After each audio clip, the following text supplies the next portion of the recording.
Ang susunod na parol ay Halloween sa isa pang sikat na sayaw. Mula naman ito sa lalawigan ng Leyte. Alam niyo ba kung ano mo? Siyempre, sayaw natin, Ling. Tikli? Yes. Umiiwas ito sa mga patibong na kawayan, sabi sa inyo, ng mga magsaka sa mga tahiman.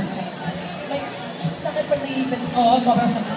Oo, nahulaan niyo ba yun? Ako mga kapatid, handog ng mga estudyante ng Industrial Design. Ng Ginoong Mitch Shivers at Ginoong John Trumantan. Ang pinakamamahal nating tinikli. Mukhang sasaw yan Oo, tayo. eh. Basta sa'yo yung ibo, no? Grabe, no? Grabe na mga kiligid talaga.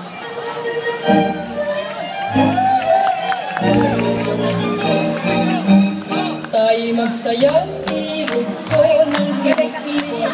Wow! Magsayaw ng lolo't lolat. Ang mga hakbang hindi Oh, biro mo mula Leyte.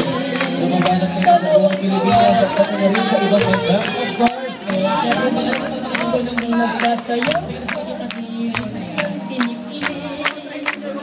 Ipas ng kawayan kahit makatuli.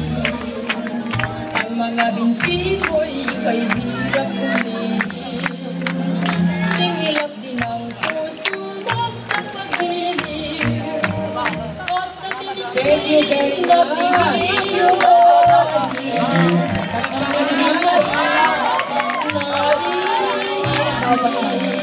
Ang kayo ng labon. Siya na nga. Yes. Tingnan naman natin itong mga susunod na clue. Alam mo, kapag narinig ko ang salitang awiting Pilipino, naaalala ko ang aking kabataan.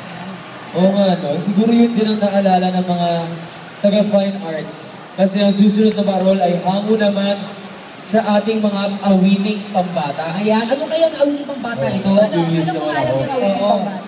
Ayun, nababasa ko. Ayan, oh. Ben de Sara Pen ng Block One. Yes, ng Block Y Secondary Studio Arts. Ayan.